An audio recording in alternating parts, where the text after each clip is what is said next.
우리는 어제 출애굽기 32장을 보았습니다. 출애굽기 32장을 통해서 이제 금송아지 사건, 금송아지 우상 숭배 사건을 보게 되고요. 모세의 또 중재를 보게 되고, 또한 그 레위 족속들이 여호와의 편에 선 것도 보게 되어 3,000명이 심판을 당하는 것을 봅니다. 그리고 생명책에서 지워주시더라도 이 백성을 구해달라는 모세의 간절한 탄원을 또 한번 보게 되죠. 우리가 이 모든 사건을 보면서 가벼이 생각하지 말아야 될 것은 금송아지 사건의 주인공들, 그 범법자들이 바로 나의 모습을 보여주는 거울이라는 거예요. 그 대단한 이적을 경험한 사람들이 금송아지를 만들고 기꺼이 자기 장신구를 떼어내고, 그러니까 헌금한 거죠. 그렇게 하고 지금 하나님의 임재가 눈앞에 있는데도 그 짓을 한다는 겁니다. 이것은 은혜 받은 성도라 할지라도 얼마든지 배도하는 모양을 취할 수 있고, 하나님께서 미워하시는 가증한 일을 할 수 있다는 것을 보여주는 아주 냉정한 현실이에요. 그러므로 지금 배도의 위험이 출애굽하기 전 사람들이 아니라 출애굽한 이후 물과 구름 가운데서 세례받은 사람들 얘기란 것을 반드시 기억해야 돼요. 정말 악취가 언제 나는지 아십니까?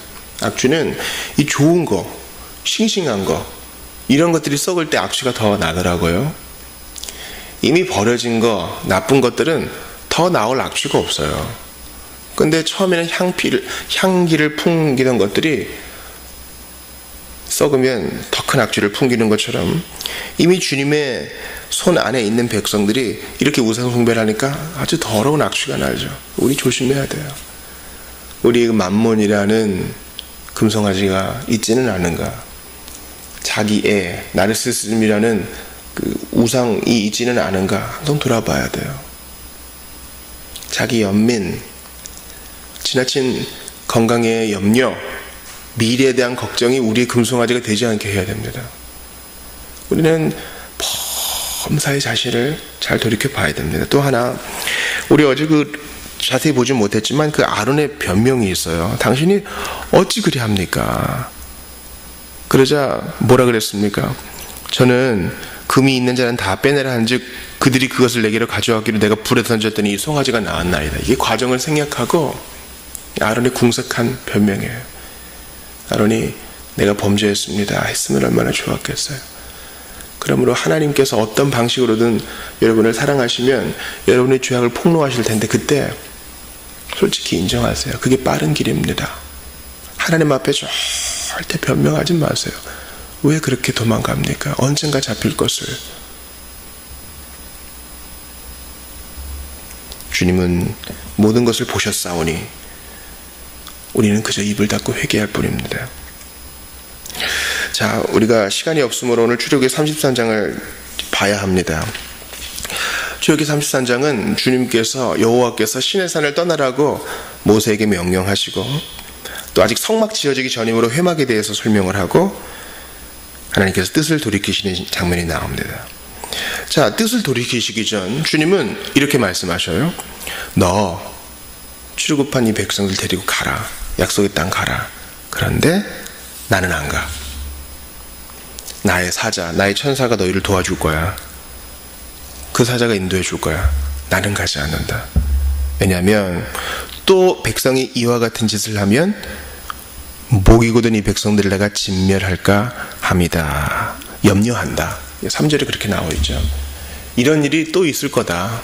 여러분, 이것이 하나님께서 앞에 일을 모르셔가지고 혹시 이런 일이 생기면 어떡하지? 이렇게 초조해서 난 안 가. 이렇게 얘기한 게 아니에요. 하나님은 전지하시고 전능하시고 그분 앞에는 과거와 현재와 미래 모든 것이 현재로서 펼쳐지는 영원한 하나님이셔요. 그런데도 지금 모세와 대면하에 말씀하시면서 그의 수준에 맞게 신인 동영론적으로 말씀하시는 거예요. 그러니까 주님의 겸손이죠.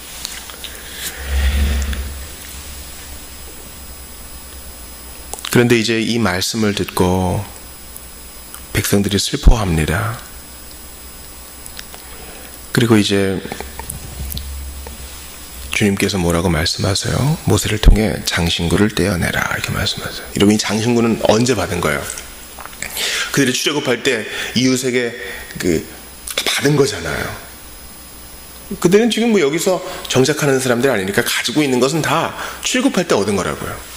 그걸 떼어내요. 마치 이 장신구는 출애굽할 때 받은 어떤 그 복의 증거인데 결혼 반지나 약혼 반지를 떼어버리는 것처럼 하나님과의 관계가 지금 깨졌다는 거예요. 왜요? 이 준엄한 율법을 받는 현장에서 주님과 언약을 체결하는 과정에서 배도했으니까요. 주님을 버렸으니까요. 큰 죄예요. 여러분, 벌레를 지려밟는 거 나쁜 거야, 생명이야, 그것도 그렇게 얘기하죠. 그런데 그 곤충보다 뭐 소나 반려견들을 학대하고 죽이고 이러면 그건 더 나쁜 일이죠. 왜냐면 가치가 더 있기 때문이에요. 그런데 동물이나 소나 반려견보다 사람을 학대하고 인권을 유린하고 살인하고 강간하고 이런 건 더 나쁜 일이죠. 왜냐면 그 대상이 더 고귀하기 때문이에요. 그렇다면 온 우주에 가장 고귀한 가치를 가지시는 분은 누구예요? 하나님이죠. 그 하나님께 범죄한다는 것은 최고의 죄를 얘기하는 거예요. 그냥 단순히 금송아지 만들어서 춤 좀 춰꾸려서니 왜 그러십니까가 아닙니다. 그의 이름은 가장 고귀한 가치를 지니기 때문에 죄질이 가장 나쁜 것입니다. 그분께 범죄한다는 것은. 장신구를 떼어낸 그들은 하나님과의 관계가 단절되었음을 알게 됩니다. 그러나 참 하나님은 인자하시죠. 아직 성막을 짓기 전인데 회막에서, 만남의 그 텐트에서 주님은 모세를 따로 만나주세요. 물론 이 회막은 진 바깥에 있습니다. 그들이 친 장막들 바깥에 있어요. 진영 바깥에. 그리고 거기에서 구름 기둥이 그 회막문에 딱 회막 위에 딱 있습니다. 하나님의 임재가 그들의 눈앞에 보이는 거예요.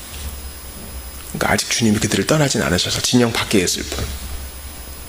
백성들이 다 일어나서 여호와를 만나러 가는 모세를 바라보며 또 예배합니다. 이런 간절함, 회개의 몸짓입니다. 거기서 모세는 이제 충실한 중재자로 서게 되죠. 모세가 진영 안으로 들어올 때에도 눈의 아들 젊은 수종자 여호수아는 회막을 떠나지 아니했대요. 우리는 여기서 출애굽기 33장에 나오는 이 기독론을 볼 수 있어요. 여호수아는 조슈아, 예수아, 예수님과 같은 이름이에요. 여호수아를 통해서 우리는 오실 그리스도 예수님을 볼 수 있습니다. 사실은 모세가 받은 복이 얼마나 커요? 자, 내가 이름으로도 너를 알았다. 이거 2번이나 말씀하시죠. 오늘 본문에 12절에서도 얘기하고 또 17절에서도 얘기합니다. 이런 영예를 얻은 사람은 모세밖에 없어요. 그러나 모세의 중재는 회막에 갔다가 다시 나올 때 이렇게 한정적으로 보여요. 그러나 여호수아는 떠나지 않아요. 우리는 이것을 통해서 우리의 영원한 여호수아 예수님을 봅니다. 그분은 우리를 위하여 중재하실 때 항상 중재하셔요. 십자가의 위대한 그 단번에 중재 사건 이후로도 성도를 위한 그분의 중재의 기도는 그치지 않는 거예요. 결코 떠나지 않았어요. 하나님 아버지 앞에서 우리 이름을 잊어버리지 않아요. 왜냐하면 대제사장이 입은 흉패처럼, 그 에봇처럼 그 가슴에 이스라엘 12지파의 이름, 영적 이스라엘 이름이 다 빼곡히 새겨져 있거든요. 여러분의 이름, 나의 이름, 우리의 이름이 떠나지 않으셔요. 오늘 본문에서 기독론을 또 하나 볼 수 있죠. 뭡니까? 모세가 간절히 청원해가지고 주님의 뜻을 돌이킵니다. 그래, 가겠다.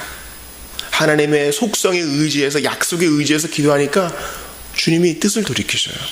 아, 하나님의 뜻은 왔다 갔다 하는 거구나. 그런 게 아니에요. 처음에 말씀드린 것처럼 신인 동영론적인 표현이고 우리의 기도를 더욱더 권면하시려는 주님의 뜻입니다. 마지막에 모세가 요구한 것은 주의 영광을 보고 싶다는 거예요. 하나님을 보면 죽는데. 근데 그때 주님께서 너는 내 영광이 지나갈 때에 등을 볼 것이다, 얼굴은 못 볼 것이다 하면서 내가 너를 반석 틈에 두고 너를 덮었다가 등은 보게 해줄게, 이렇게 말씀합니다. 반석 위에 서라. 그럼 그 반석 틈에서 볼 것이다. 저는 이 반석을 통해서도 예수 그리스도를 보게 됩니다. 반석 위에 주는 그리스도시요 살아계신 하나님의 아들이십니다. 이 위대한 신앙 고백이 우리의 반석이요, 또한 그 신앙 고백은 예수 그리스도를 가리킵니다. 우리의 반석은 예수 그리스도요, 또 그분을 향한 우리의 신앙 고백인 것입니다. 누가 하나님을 볼 수 있어요? 우리가 요즘 맥체인 성경 읽기 요한복음을 보고 있는데 아들을 믿는 자마다 아버지를 본 것입니다. 즉 이 반석 그리스도 위에 서야만 하나님의 영광을 보고도 죽지 않을 수 있는 것입니다. 좋으신 하나님, 공의의 하나님, 창조주 구원자 하나님을 만날 수 있는 겁니다. 또 그 반석 틈에 있을 때야만 안전히 보호되어서 하나님의 영광을 누릴 수 있습니다. 그 반석 예수 그리스도입니다. 오직 예수 안에서만, 반석 틈 안에서만 하나님의 영광을 볼 수 있어요. 엔 그리스도, 그리스도 안에서, 이 영광스러운 표현이잖아요.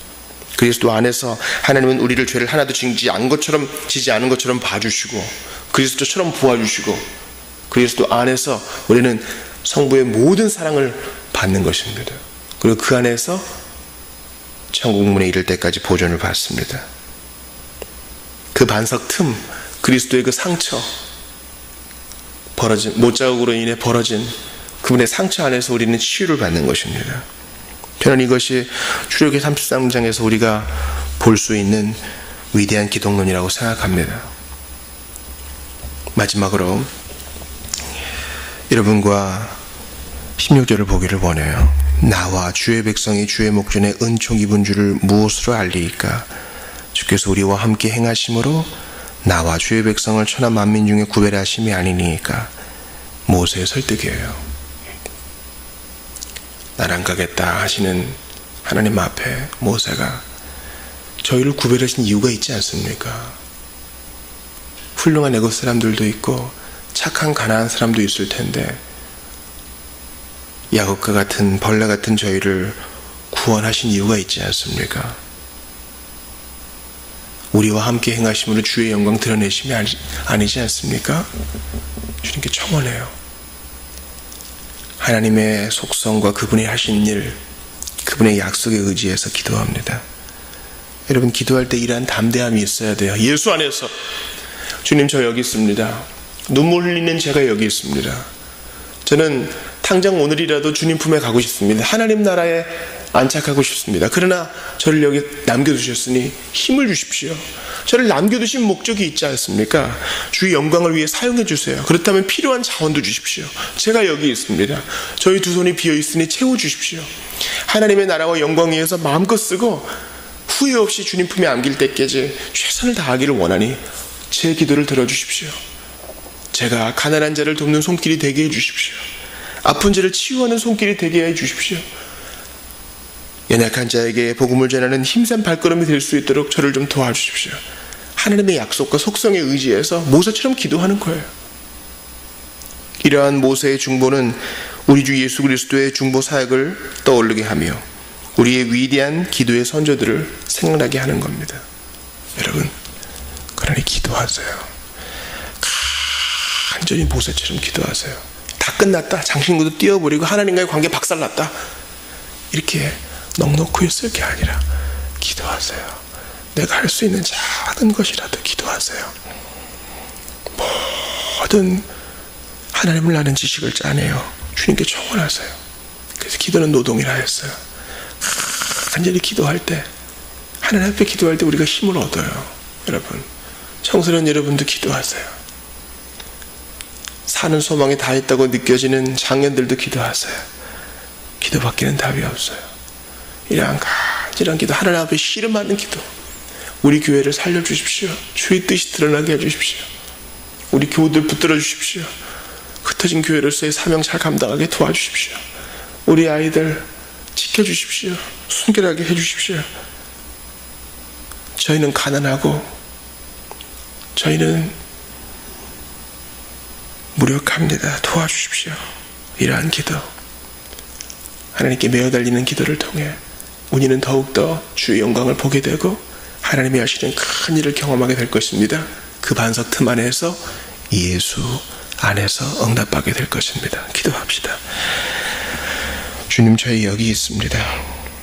연약하고 부족하며 무지몽매한 저희가 여기 있습니다. 우리의 온전한 요소와 예수 그리스도 안에서, 그 반석 틈 예수 그리스도 안에서 기도합니다. 저희가 여기 있사오니 채워주시옵소서. 은혜를 더하여 주시옵소서. 하나님 아버지, 간절히 기도합니다. 저희들은 금송아지를 만들어 예배했던 자들과 다르지 않사옵나이다. 그러나 우리의 반석, 우리의 중보자 예수 그리스도 까닭에 오늘 이렇게 담대히 하나님 앞에 설 수 있사오니 은혜를 더하여 주셔서 다시는 배도의 길을 가지 아니하고 하나님만 영화롭게 하는 복된 삶이 되게 해 주시옵소서. 특별히 가정의 문제로 고난당하고 있는 자 위로하여 주시옵소서. 이제 직장에 처음 들어가 적응하고 있는 자에게는 힘과 지혜와 체력을 더하여 주시옵소서. 우리의 자녀들 정말 기도합니다. 유리문답을 배우고 성경을 가까이 하는 그들이 세상과 구별된 모습이 있게 하여 주시옵소서. 주여, 일교차가 심하옵나이다. 우리 교우들, 한국교회 성도들 건강 주시되 회개로 인한 영적 건강이 더욱더 승하게 하옵소서. 우리 구주 예수님 이름으로 기도하옵나이다. 아멘.